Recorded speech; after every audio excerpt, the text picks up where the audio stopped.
नमस्कार, हमारी इस खास पेशकश में आप सभी का स्वागत है। आपके साथ हूं मैं नेहा बाथम। अमेरिका ने अफगानिस्तान के हालात से पल्ला झाड़ लिया।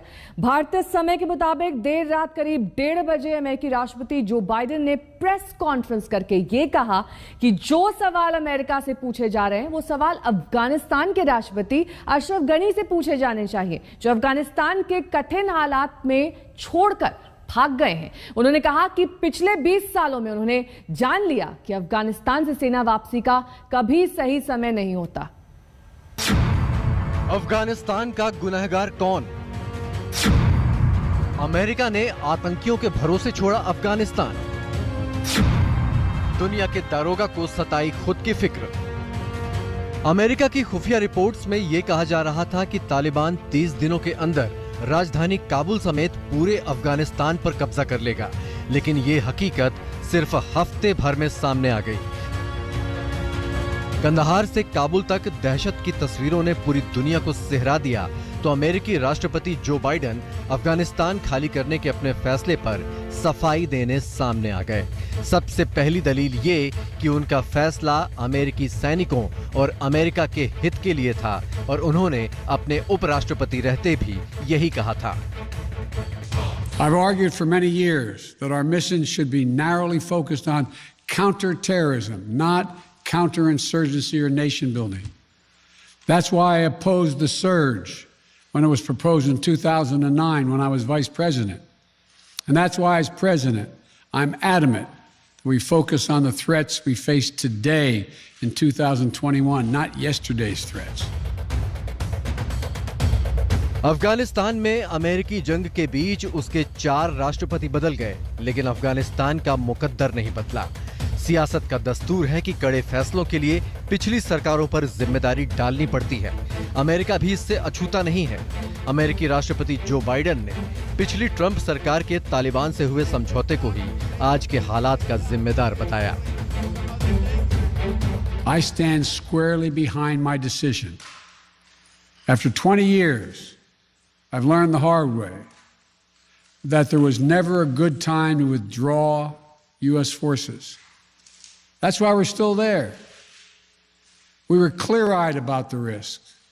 We planned for every contingency, but I always promised the American people that I will be straight with you.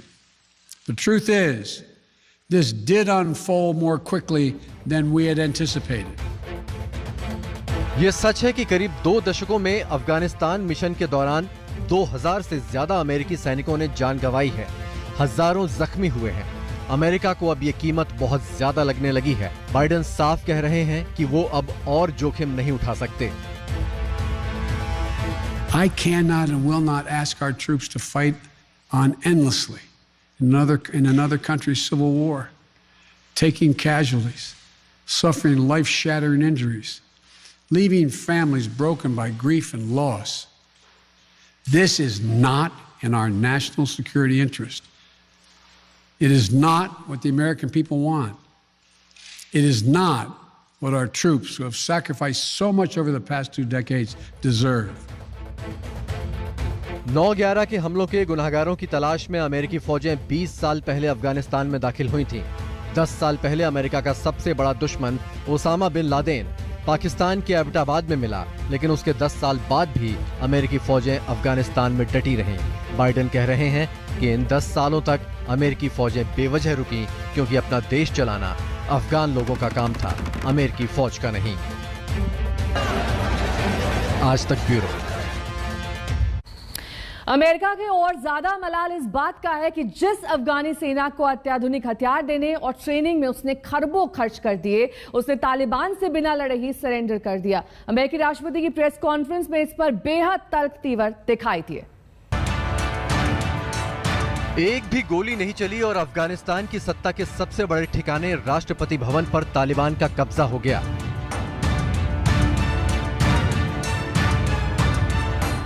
Rashtrapati Bhavan और बाकी अहम ठिकानों पर आराम से घूमते टहलते तालिबानी आतंकियों ने मुस्कुराते हुए तस्वीरें खिंचवाईं, वीडियो जारी किए और सत्ता हासिल कर लेने का ऐलान कर दिया।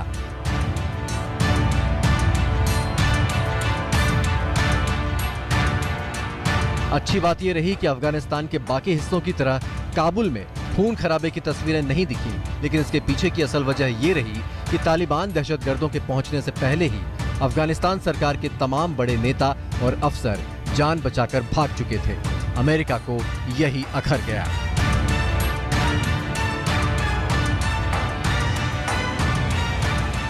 Afghanistan political leaders gave up and fled the country. The Afghan military collapsed, sometime without trying to fight. If anything, the developments of the past week reinforced that ending U.S. military involvement in Afghanistan now was the right decision.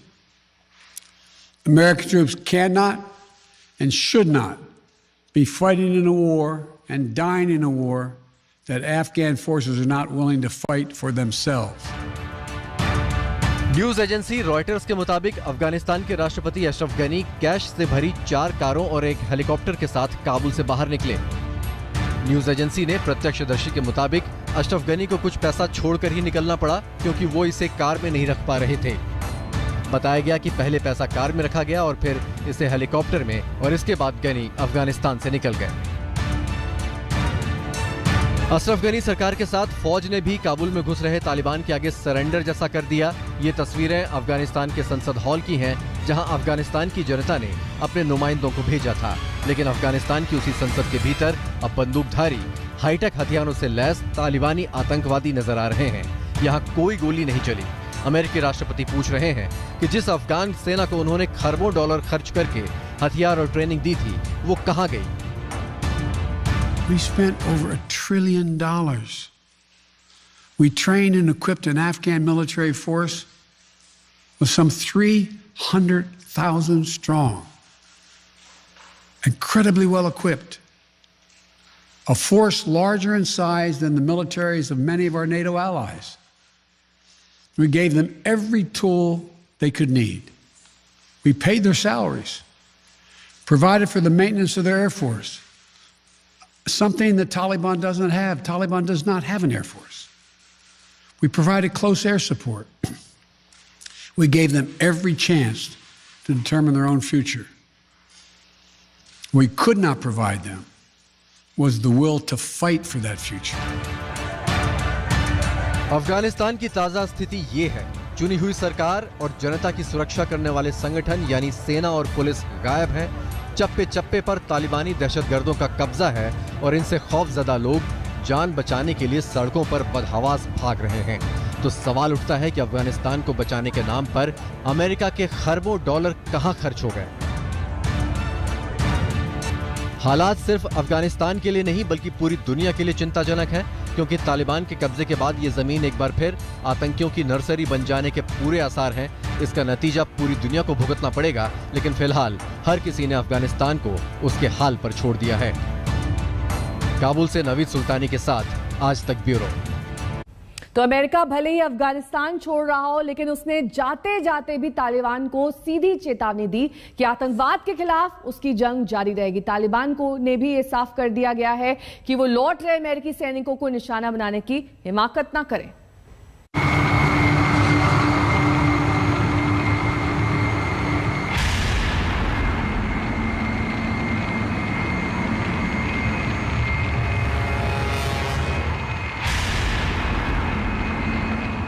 20 साल पहले America ने जब अपने इतिहास का सबसे बड़ा आतंकी हमला झेला तो उससे उबरने में उसे सालों लग गए। जिसे दुनिया ने सुपर पावर समझा और माना, वो इस हमले से सन्न था और इसी हमले का बदला लेने के लिए उसने अफगानिस्तान में एक्शन भरे पूरे 2 दशक बिताए। मकसद साफ था, अमेरिका पर हमला करने वालों को सजा देना। और 2 दशक के बाद अमेरिका ने अफगानिस्तान की सरजमी छोड़ने का फैसला किया तो इस फैसले के लिए दुनिया के निशाने पर थे जो बाइडेन। अमेरिका ने भले ही अफगानिस्तान से सेना वापस बुला ली हो और भले ही जो बाइडेन के फैसलों पर सवाल उठ रहे हों, लेकिन मंगलवार की आधी रात जब बाइडेन ने अपनी चुप्पी तोड़ी तो ये भी साफ कर दिया कि आतंकवाद के खिलाफ अमेरिका की लड़ाई जारी रहेगी।